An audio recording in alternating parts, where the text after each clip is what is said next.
لبيك اللهم لبيك لا شريك لك لك لبيك إن الحمد والنعمة لك والملك لا شريك لك. Bueno, largamos con el Corán, como siempre, algunas aleyas sobre la humildad y otras sobre el perdón de la gente, ¿no? Estas aleyas, más que de la humildad, en realidad son más una condena de la arrogancia, ¿sí? Y una recomendación. Sobre todo, son una recomendación de esos signos externos en donde se manifiesta la arrogancia. Porque hay cosas que uno no percibe y que hace de una manera inconsciente y que están expresando de alguna manera una actitud arrogante. Dice Allah en el Corán: no vayas por la tierra o no camines por la tierra con arrogancia. En verdad, tú no puedes atravesar la tierra ni alcanzar la altura de las montañas.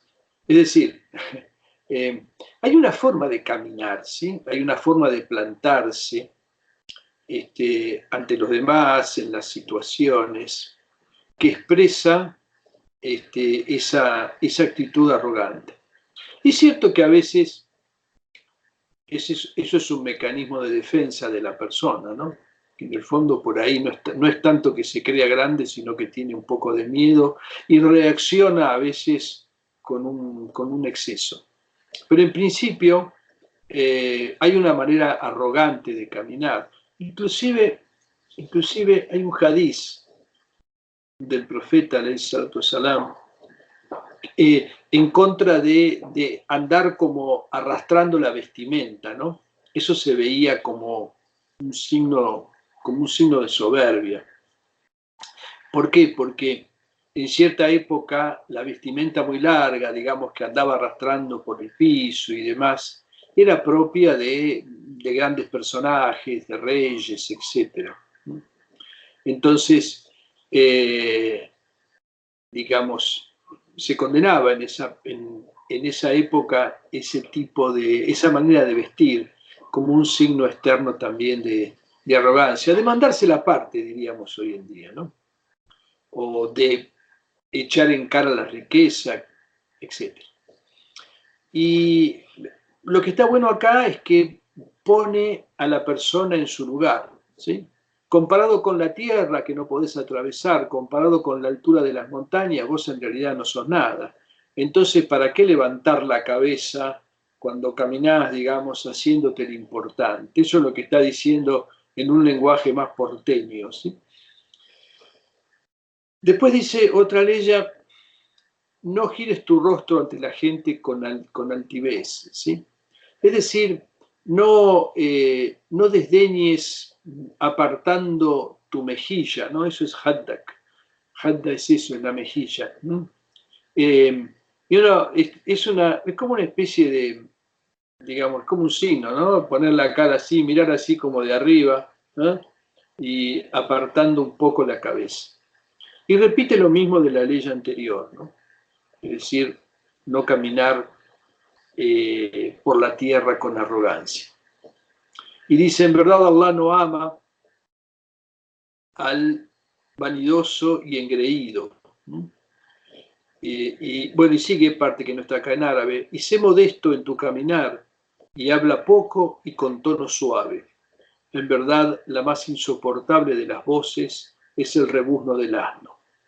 O sea, hay digamos, la arrogancia se trasunta, la falta de humildad se trasunta en ciertos gestos corporales que se ven en el rostro, en la manera de pararse, de caminar, de dirigirse a la gente y sobre todo en el habla, en la manera en que uno habla. Y por eso acá, así como antes lo comparaba con la altura de las montañas, que el hombre jamás va a poder igualar, acá compara las expresiones del engreído, del arrogante, con el rebuzno del burro. Una de las cosas más condenables ante Allah subhanahu wa ta'ala es el kibr, o sea, la soberbia. Y hay un hadith Qudsi al respecto, no me acuerdo bien su redacción ahora, pero dice algo así como que el kibr es, digamos, el ridá de Allah, o sea, es la capa de Allah, ¿sí? Y que la azma, o sea, la grandeza, es su izar, esa tela para vestirse que se ata a la cintura. Entonces, dice ese hadith Qudsi, a que compite con mí en ambas cuestiones, es decir, creyéndose grande, ¿no? Creyéndose grandioso y excelso, a ese lo destruiré. Es una cosa muy fuerte. En el Corán, eso está expresado, se habla en el Corán de los jabbar, o sea, de los opresores, de los tiranos, como ejemplo máximo de la arrogancia y de la altivez. Y bueno, están condenados muy severamente. El tema del perdón, no del perdón de Allah, sino de la disculpa que uno debe a las criaturas. Dice, los muttaqin, o sea, la gente de la taqwa, aquellos que gastan en caridad de sus riquezas, en la prosperidad y en la adversidad, y que contienen su ira y perdonan a las personas. El wala'afina anil nas quiere decir los que disculpan, pues Allah ama a los muhsinin, es decir, a los que obran el bien, conscientes de Allah. Eso es el muhsin, ¿no?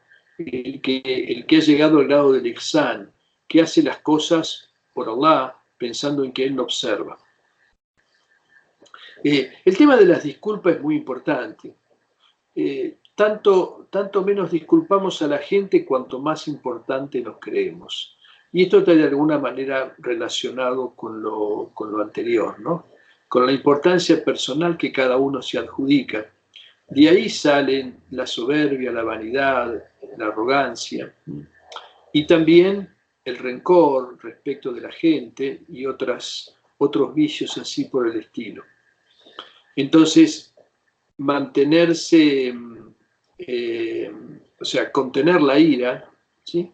Contener la ira y disculpar es realmente algo muy importante. Dice también el Corán, si manifestáis un bien o lo ocultáis o perdonáis un agravio, sabed que ciertamente Allah es Ghafur, ¿no? Es perdonador y poderosísimo. Acá lo mismo, ¿no? O sea, el tema de la disculpa, un mal que a uno le han hecho. De todas maneras, los males que nos hacen, si uno fuera consciente de que en realidad ninguna criatura puede beneficiarnos ni perjudicarnos si Allah no lo quiere, no seríamos tan susceptibles a los agravios que recibimos. En realidad, estamos creyendo que la criatura puede hacer algo o tiene algún poder en el fondo sobre nosotros. Y eso en realidad es una falta de fe en el poder de Allah. Dice, y si castigáis, castigad en la misma medida en que fuisteis castigados, pero si sois pacientes y perdonáis, eso es mejor para quien sea paciente. Es mejor para los perseverantes, para los pacientes. Acá lo mismo, ¿no? El Corán le reserva a la criatura el derecho al resarcimiento cuando es agraviado o es perjudicado. Pero no puede excederse más allá del mal que recibió eventualmente. Pero el Corán recalca que es mucho mejor si se es capaz de perdonar. Y esto lo dice aquí y lo dice también en torno de lo que se conoce como la ley del talión, ¿sí? El qisas. que está, digamos, bueno, está en otra parte del Corán. El Islam, digamos, aplica también el talión, pero el Corán recomienda específicamente el perdón, o bien no cobrarse el agravio o, digamos, concretamente el daño infligido con creándole un daño al otro. Estamos hablando de los daños físicos en ese caso, sino aceptar una compensación, es decir, aceptar una indemnización. Pero el perdón siempre es superior. Dice también Allah: aquellos de vosotros que tienen posición y medios, ¿sí?, no deben negarse a ayudar a sus familiares, a los necesitados y a quienes han emigrado por la causa de Allah, y deben perdonarles y olvidar. ¿Acaso no queréis que Allah os perdone a vosotros? Y Allah es perdonador, misericordiosísimo con los creyentes. Esto es una exhortación particular a ayudar a la gente del Din, específicamente, y tiene que ver un poco con esa época. Y acá inclusive el perdón y el olvido también se aplica inclusive en lo que respecta a las deudas y a los favores que los Ansar en su momento le dieron a los muhajirun, o sea, a los emigrados. Cuando uno perdona y disculpa, de alguna manera está tratando de acceder a los nobles atributos de Allah subhanahu wa ta'ala, que es el Ghafur, que es el Ghafir y que es el Ghafar. Fíjense qué increíble. De un mismo verbo, Ghafara, que quiere decir perdonar, hay tres atributos que tiene Allah Ta'ala. Uno es Ghafir, que simplemente quiere decir perdonador y podría aplicarse a una persona. El otro es Ghaffar, que quiere decir que perdona con frecuencia, constantemente. Y Ghafur, que es un adjetivo intensivo, que quiere decir que su perdón abarca todo. Es un perdón omniabarcante. Solamente esos adjetivos en árabe, de esta forma faul como Ghafur, solamente están aplicados en Allah en algunos casos. Están aplicados respecto de que Él es Shakur, o sea que agradece retribuyendo a su siervo, no porque Él necesite lo que sus siervos hacen, sino por la generosidad que tiene, que es Sabur también, pacientísimo con sus siervos, o sea que soporta de ellos un montón de cosas, ¿sí?, de desobediencias, etc. Bueno,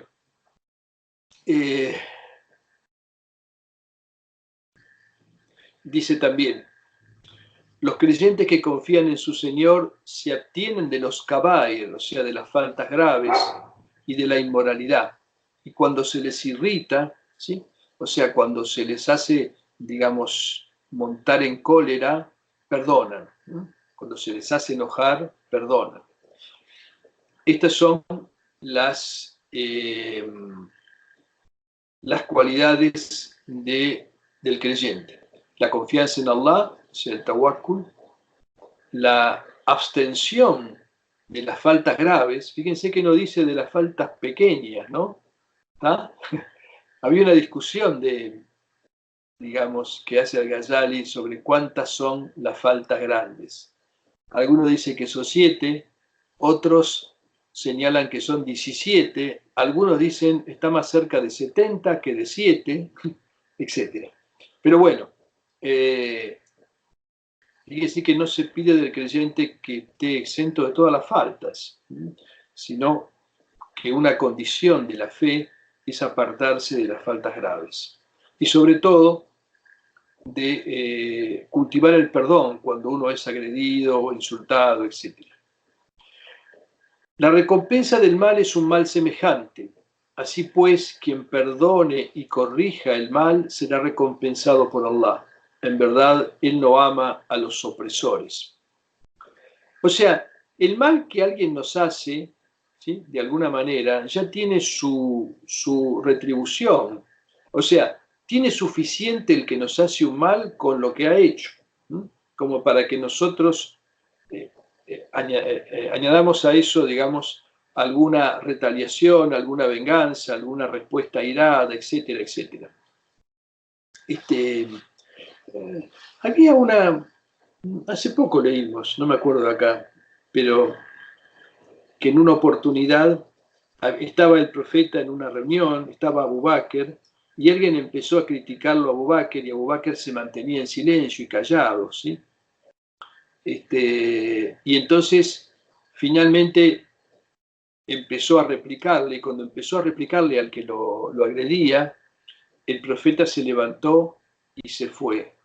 Y bueno, comenzó a irse, y entonces Abu Bakr le dice: mensajero de Allah, cuando me estaban maltratando y, digamos, criticando, tú seguías acá, y ahora que me estoy defendiendo, te vas. Dice, bueno, dice, porque antes, cuando te estabas conteniendo, aquí estaban los ángeles. Cuando empezaste a buscar digamos, a defenderte y agredir a su vez al otro, entró Shaitán, y a mí se me ha ordenado que no esté en donde se encuentra Shaitán.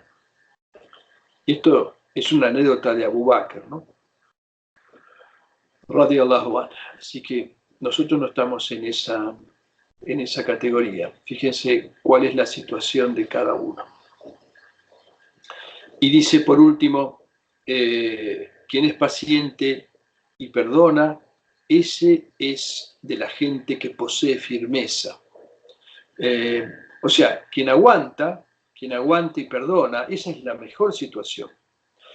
Digamos, el Corán destaca en otros lugares, no aquí, a los que se llama a estos al-Kazimina, que estaban por acá, ¿dónde está?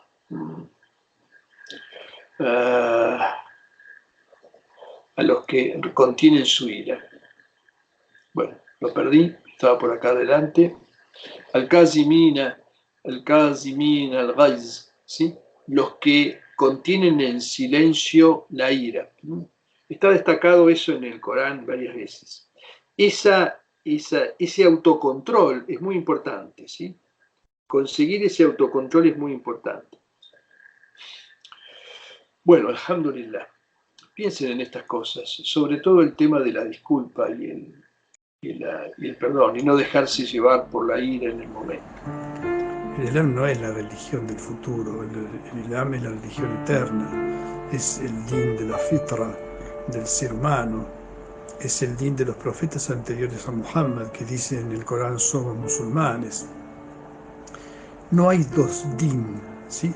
Hay un solo din, que es el din de la fitra, que todos han seguido, aunque después sus disposiciones puedan variar, y es el din que se adapta naturalmente a la naturaleza humana. El profeta Muhammad está claramente definido en el Corán, ¿no? De muchas maneras, inclusive delimitando bien su función. No me animo a definir al profeta, ¿no? Lo han hecho los poetas, lo han hecho los auliyá. Yo creo que la esencia del Nabi alayhi salatu wasalam es que él es la primera luz manifestada por Allah. Es en realidad el alfa y el omega. En realidad todo lo que está por debajo de él es una expresión de su realidad. Por eso cuando le dijo el profeta a Jabir al-Alladi, antes de que fuera creado Adán, ya existía la luz de tu profeta. Y ese es un secreto importante si uno lo medita, ¿no? En realidad, como que toda la creación, todo lo que existe, de alguna manera, está justificado por su existencia. Es simplemente el peso de la fe y el peso de la certidumbre que se ha ido sumando con los años y que me ha ido dando pruebas. Entonces eso sí es lo que me permite ver la enfermedad como una contingencia más de este mundo, digamos, que todos padecen y yo no la estoy pasando todavía, por lo menos tan mal en ese sentido, ¿no? La experiencia de la muerte es claramente una experiencia central.